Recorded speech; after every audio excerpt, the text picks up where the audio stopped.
Jangan main-main, Zedan, Lukas berucap dengan keras dan matanya melotot tajam.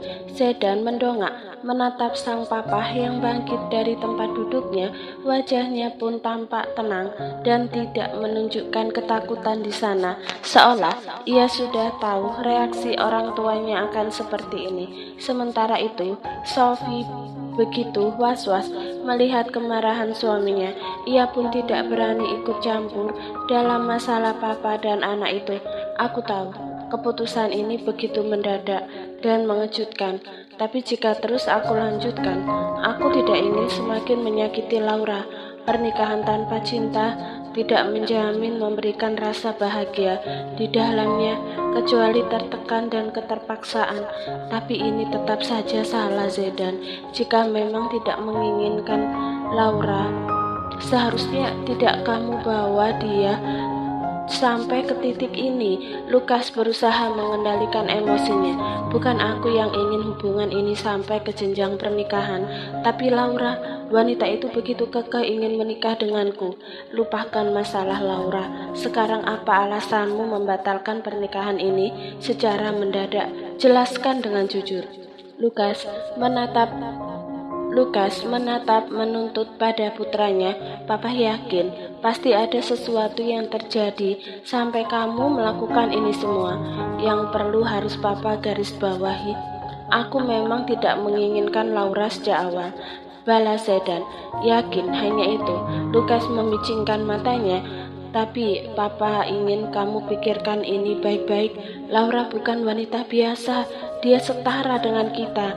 Mau sekaya dan secantik apapun dia, jika aku tidak menginginkannya percuma. Zedan menarik nafas dalam.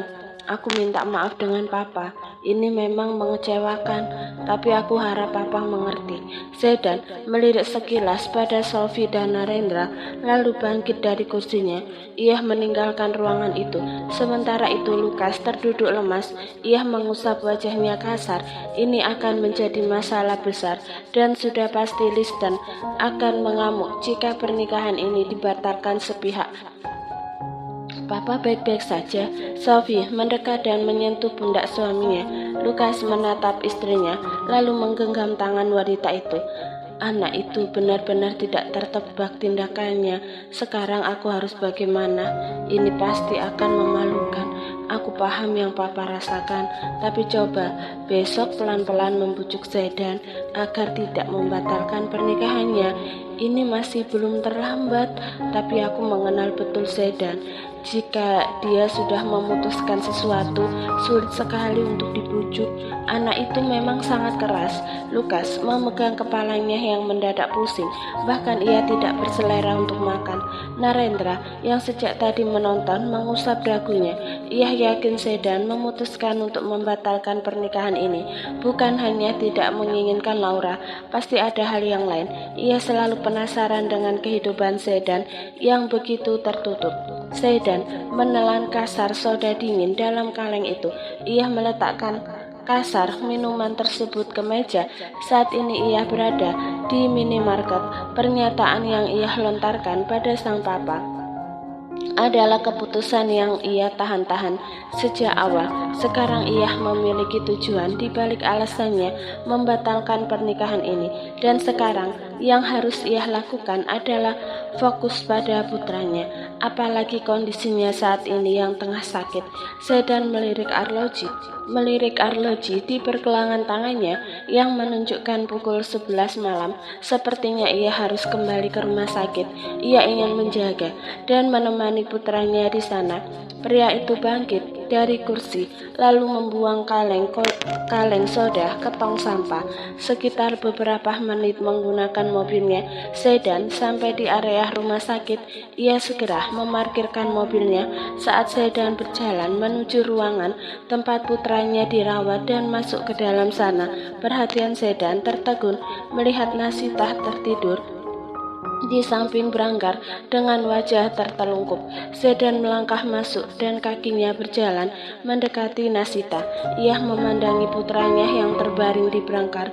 Senyuman kecil mengembang di bibirnya setiap melihat wajah mungil itu, selalu menciptakan letupan kebahagiaan yang sulit dijabarkan.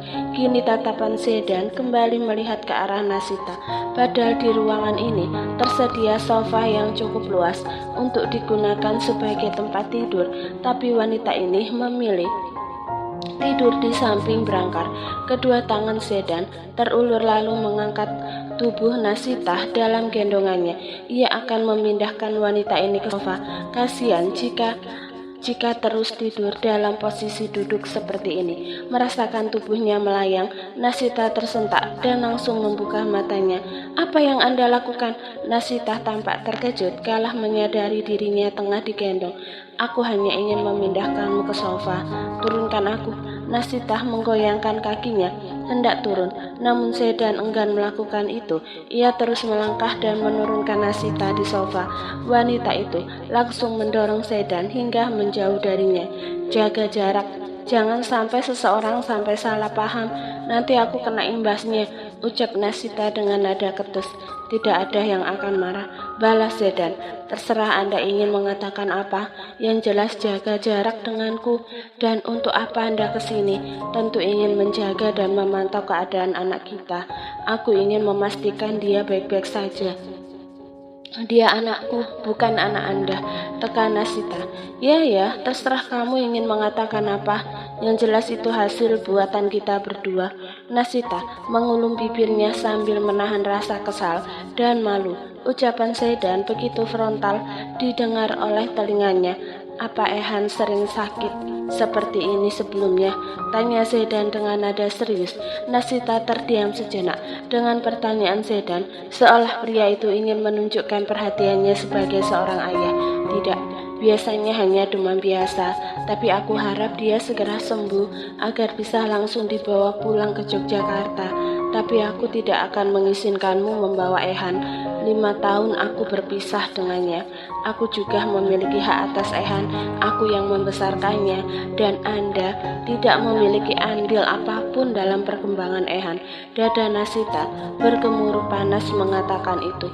"Bagaimana aku bisa ikut campur dalam perkembangan Ehan bila kamu kabur? Beberapa tahun terakhir ini aku berusaha mencari keberadaanmu dan anak kita. Jadi tolong, biarkan aku untuk tetap bersama Ehan. Aku harap kamu tidak egois dan jangan terus memandangku seperti pria jahat di matamu." Setelah mengatakan itu, Sedan menjauh dari Nasita. Ia memiliki duduk di kursi dekat berangkar. Tangan besarnya menggenggam dan mengecup tangan mungil Ehan penuh kasih sayang. Sikap lembut Sedan pada Ehan menggambarkan bahwa pria itu memang siap menjadi orang tua. Di usia Sedan yang ke-37 tahun, ia memang sudah pantas menjadi seorang ayah dan orang tua. Nasita menghela nafas berat sambil memandangi punggung lebar Sedan dengan tatapan yang rumit. Bukan hanya tidak ingin membiarkan Ehan sepenuhnya bersama Sedan, ia sadar sebentar lagi pria itu akan memiliki keluarga baru dengan wanita lain. Pukul 8 pagi, suasana di rumah sakit tampak sepi dan hanya terlihat suster-suster yang tengah bertugas dan beberapa pengunjung rumah sakit yang bermalam di sana, termasuk Nasita yang pagi-pagi sudah berada di kantin untuk membeli sarapan pagi untuknya sendiri.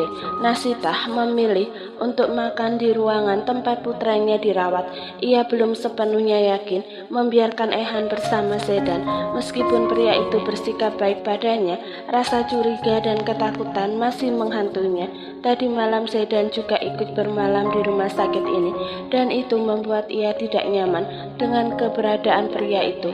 Mereka harus satu ruangan karena anak mereka berdua. Nasita merasa terkekang, terutama ketika ia melihat Sedan menatap Ehan dengan tatapan penuh kasih sayang. Itu menciptakan gelenyar aneh dalam hatinya. Saat masuk ke dalam ruangan itu, Nasita disambut oleh suara celotehan Ehan yang disertai tawa. Anak lelaki itu terlihat segar, bahkan kondisinya begitu baik. Tatapan Nasita beralih pada Sedan yang mengajak putranya bercanda. Bahkan, Ehan dengan cepat akrab dengan pria itu. Apakah ini kekuatan ikatan batin seorang ayah dan anak? Nasita berdeham cukup keras membuat perhatian keduanya teralihkan. Bunda, Ehan tersenyum. Meskipun wajahnya terlihat lemas, Zedan langsung menatap ke arah Nasita. Wanita itu berjalan menghampiri belakang. Ehan sudah sehat, nak? Apa kepalanya pusing? Nasita menyentuh dahi Ehan, memastikan suhu tubuh putranya normal atau tidak. Ehan sudah tidak sakit lagi. Tadi pas Ehan bangun sudah ada om baik. Anak itu tampak semangat karena menunjukkan ke arah Zedan. Nasita melirik ke arah Zedan yang mengangkat sebelah alisnya, seolah mengatakan begitu mudah baginya untuk mendapatkan perhatian Ehan. Oh begitu, Nasita tersenyum tipis, suaranya terdengar dingin. Nanti setelah Ehan sudah sembuh, nanti om belikan banyak mainan untuk Ehan. Beneran om? Mata Ehan berbinar-binar. Iya nak. Zedan mengusap lembut pipi berisi itu. Untuk sekarang biarlah Ehan memanggilnya dengan sebutan om, karena memang perlu waktu untuk menjelaskan semuanya. Suara dering panggilan masuk yang cukup keras membuat Nasita langsung melirik ke arah ponsel Zedan yang tergeletak di atas meja. Tertera nama Laura di layar ponsel pria itu. Sementara itu Zedan yang mendengar ponselnya berdering segera mengambil benda itu. Keningnya mengerut kalah melihat layar ponselnya. Ia segera mengangkat panggilan itu sambil bangkit dari tempat duduknya. Ada apa? Tanya Zedan sambil berjalan menjauh dari Nasita. Zedan, kamu ada di mana? Bisakah kita bertemu untuk membahas pernikahan kita?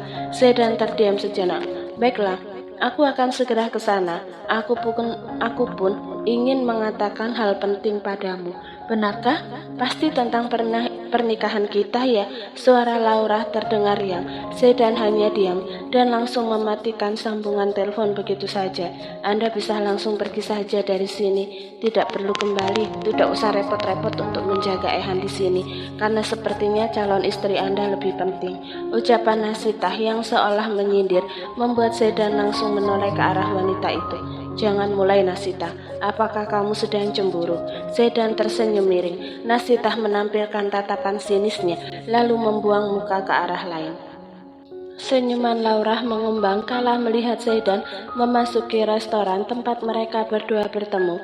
Ia memperhatikan penampilannya sambil membenarkan rambut panjangnya yang dikarli. Akhirnya kamu datang, Zedan, ucap Laura dengan mata yang berbinar-binar. Namun Zedan terlihat dingin seperti biasa, dan Laura sudah tidak heran dengan sikap pria itu. Zedan menarik kursi, lalu duduk menghadap ke arah Laura. Kamu ingin pesan minuman atau makanan? Tidak perlu. Baiklah kalau begitu. Jadi Zedan, aku mengajakmu bertemu karena ini membahas pernikahan kita. Aku ingin pernikahan kita dibatalkan. Dengan cepat Zedan menyela ucapan Laura dan bersamaan itu suara wanita tersebut terhenyak. Maksud kamu dibatalkan bagaimana? Laura terlihat tidak mengerti. Zedan menilik tajam mata Laura. Aku ingin pernikahan ini dibatalkan. Aku tidak bisa melanjutkannya. Kamu bercanda, Zedan. Suara Laura bergetar dengan tatapan tak percaya. Tidak. Dari awal aku memang tidak menginginkan pernikahan ini. Tidak, ini pasti bercanda. Pernikahan kita sebentar lagi, Zedan. Laura menatap berkaca-kaca pada pria itu. Ini sudah keputusanku. Kita memang tidak bisa bersama. Percuma jika kita menikah, karena sampai kapanpun aku tidak akan bisa mencintaimu. Untuk kerugian semuanya akan aku tanggung. Kalau begitu aku pergi. Zedan bangkit dari tempat duduknya, lalu pergi dari tempat itu, meninggalkan Laura yang begitu hancur dengan keputusan sepihak ini. Ia begitu mendambakan hidup berdampingan dalam satu rumah dengan Zedan, tapi semuanya tinggal angan-angan menyakitkan. Ini masih belum terlambat. Aku masih bisa membujuk Zedan. Pernikahan ini tidak boleh batal. Laura bangkit dari kursi, lalu segera mengejar Zedan yang berjalan menuju ke parkiran. Zedan, teriak Laura yang cukup keras sontak membuat Zedan langsung menoleh ke arah wanita itu. Laura langsung memeluk pria itu dengan sangat erat sambil menangis terseduh-seduh. "Aku mohon Zedan, jangan batalkan pernikahan ini. Aku sangat mencintaimu. Aku mohon." Laura semakin mengeratkan pelukannya dan ia begitu memohon. "Aku tetap tidak bisa, Laura. Keputusanku sudah bulat," ucap Zedan sambil melepaskan pelukan Laura. "Aku tidak mau, Zedan. Apa kamu memiliki wanita lain? Sampai kamu membatalkan pernikahan kita? Itu bukan urusanmu. Yang jelas pernikahan ini batal." Setelah mengatakan itu, Zedan segera masuk ke dalam mobil dan menjalankannya, meninggalkan area restoran tersebut. Sikap dan tindakan pria itu memang terlihat kejam dan tidak memiliki perasaan, namun ia tidak ingin terjebak dalam hubungan yang membuatnya sangat-sangat tidak nyaman, apalagi memaksakan diri bersama wanita yang tidak dicintai. Ditambah, ia sudah menemukan Nasita dan anaknya. Itu membuatnya semakin yakin membatalkan pernikahan tersebut. Zedan!" Laura berteriak histeris melihat kepergian Zedan. Ia menangis terisak-isak sambil memegangi bagian dadanya yang begitu sesak. "Om," Ehan tampak sumringah kala Zedan kembali datang. Senyuman lebar terbingkai di wajah polos itu. Kali ini Zedan datang dengan membawa paperback yang entah apa isinya. "Bagaimana keadaanmu, Boy? Apa sudah membaik?" Zedan mengusap lembut puncak kepala putranya dengan sayang. "Sudah, tadi Ehan juga sudah makan bubur disuapi bunda," jawab Ehan dengan riang. Bahkan anak itu terlihat sehat. "Oh ya, Om membawakan sesuatu ini untukmu." Zedan menyerahkan paperback coklat pada putranya. Anak itu langsung menerimanya dan memeriksa isi dari paperback itu. Mata Ehan seketika membesar kala mendapati sebuah robot. "Wah, keren! Terima kasih, Om," ucap Ehan, suaranya penuh kegembiraan. Ia langsung memeluk robot itu dengan erat. Zedan tersenyum melihat kegembiraan Ehan. Ia merasa lega karena putranya sudah sembuh dan terlihat bahagia. Ia ingin melakukan yang terbaik untuk Ehan dan ingin mengganti semua waktu yang telah berlalu dengan kebahagiaan pada putranya. Zedan menatap sekitar dalam ruangan yang terlihat sepi. Tidak ada sosok Nasita di sini. "Ehan, Bunda mana, Nak?" Ehan yang tengah memainkan mainan robotnya menatap ke arah Zedan.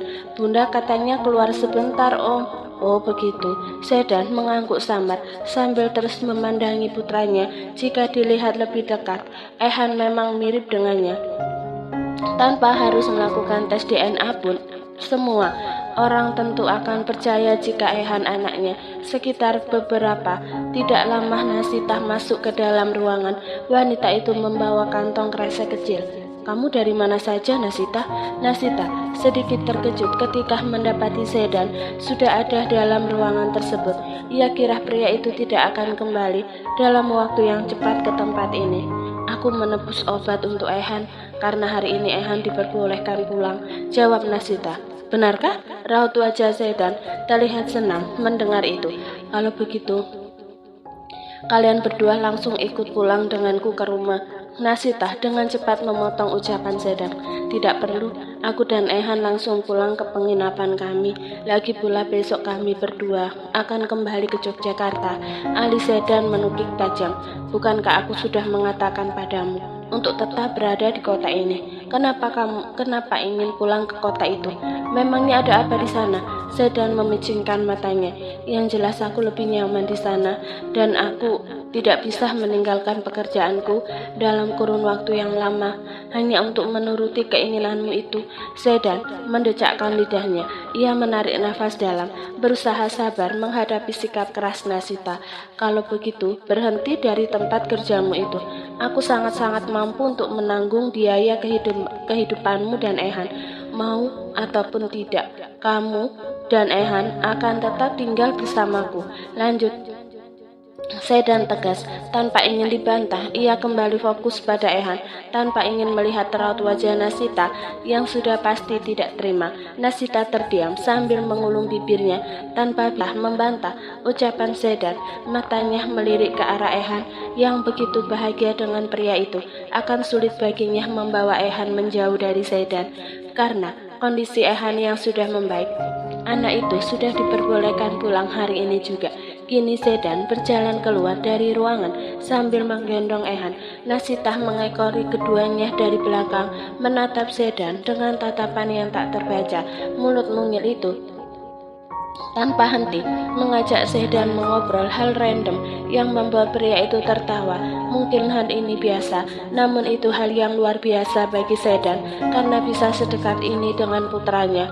Memangnya di rumah banyak mainan? Tanya Ehan ketika mereka sudah sampai di parkiran. Sangat banyak sekali, jadi Ehan akan betah di sana. Ehan gak sabar ke rumah soalnya bunda selalu gak bolehin Ehan beli mainan banyak-banyak, katanya buang-buang uang. Nafas Nasita tertahan di tenggorokan kalah mendengar ucapan Ehan yang tengah mengadu. Ia melihat Sedan melirik ke arahnya sejenak. Entah apa yang pria itu pikirkan tentang dirinya. Nanti Ehan dibelikan mainan yang banyak. Kalau sama tidak ada larangan ingin membeli sebanyak apapun mainannya. Jangan terlalu memanjakan dia, saut Nasita setelah diam beberapa saat. Aku membatasi segala kemauannya karena itu bentuk didikanku pada Ehan. Kalau sesekali tidak masalah, Asalkan jangan setiap hari. Aku hanya ingin menyenangkan anakku. Kalau ingin mendidik pun jangan terlalu keras. Nasita seketika terdiam. Sedan memasukkan Ehan ke dalam mobil. Anak itu tampak tidak bisa diam. Tangan mungilnya menyentuh hal-hal yang menarik perhatiannya di dalam mobil tersebut. Nanti aku akan meminta Vino untuk mengambil barang-barangmu di hotel untuk dibawa ke rumahku. Tidak perlu, biar aku saja yang mengambilnya. Tolong menurutlah Nasita. Sedan menoleh ke arah Nasita yang duduk jok belakang. Aku tidak suka dibantah. Kamu cukup tunggu saja barang-barangmu datang. Sedan segera menyalakan mobilnya lalu menjalankan kendaraan itu keluar dari area parkiran. Sepanjang perjalanan Nasita hanya diam sambil menikmati gedung-gedung yang dilewati. Sekarang ia begitu pasrah akan bagaimana nantinya, karena Sedan begitu mengikatnya dengan erat hingga ia tidak bisa pergi atau kabur lagi dari pria itu. Sekitar 25 menitan, mobil yang dikendarai oleh Sedan sudah sampai di kediaman pria itu. Melihat kedatangan sang majikan, para pelayan segera membuka pintu utama. Sementara itu Nasita tampak tertegun melihat rumah milik Sedan yang 5 tahun lalu ia tinggalkan. Semuanya masih tampak sama, hanya ada beberapa bagian yang sedikit diubah. Sedan segera keluar dari mobil sambil menggendong Ehan dan disusul oleh Nasita. Para pelayan yang melihat seorang anak kecil digendong oleh majikannya menatap penuh penasaran. Mereka penasaran siapa anak itu dan dari mana asal anak itu. Namun ketika melihat sosok Nasita yang keluar dari mobil, mereka bisa menyimpulkan bahwa itu anak yang dulu Nasita kandung. Sungguh, mereka tidak menyangka bila janin yang dikandung Nasita sudah tumbuh besar. Apalagi wajah anak itu mirip sekali dengan Sedan. Anak itu memiliki mata yang sama dengan Sedan. Jadi itu anak Nasita, gumam salah satu pelayan dengan nada yang penuh kejutan. Tidak menyangka anak itu sudah sebesar ini. Apa kamar tamu sudah kalian bersihkan? Tanya Sedan pada para pelayan kalah memasuki rumahnya diikuti oleh Nasita. Sudah tuan, baguslah kalau begitu. Ayo Nasita. Nasita tampak tersentak kala Sedan menggenggam tangannya lalu mengiringnya menuju kamar yang akan ia tempati. Sementara itu, di tempat lain seorang pria parubaya mengepalkan kedua tangannya kala mendengar aduan putrinya yang penuh kesakitan. Wajahnya menunjukkan kemarahan yang mendalam. Berani sekali dia melakukan itu, desis Liston. Suaranya menunjukkan kebencian yang mendalam terhadap Sedan. Ia tak menyangka Sedan berani membatalkan pernikahan ini. Ayah, aku mohon buatlah Sedan membatalkan niatnya itu. Aku tidak ingin pernikahan ini batal. Aku sangat mencintainya. Laura menangis terisak-isak. Bahkan matanya membengkak karena terlalu lama menangis. Kamu tidak perlu khawatir, Laura. Bahkan Sedan akan berlutut di kakimu. Dia tidak ada apa-apanya bagi ayah, ucap Liston dengan nada yang mengancam. Laura mengangguk sambil mengusap air matanya. Ia merasa terhibur dengan kata-kata ayahnya. Ia percaya bahwa ayahnya akan melakukan apa saja untuknya, termasuk membuat Sedan tetap bersamanya.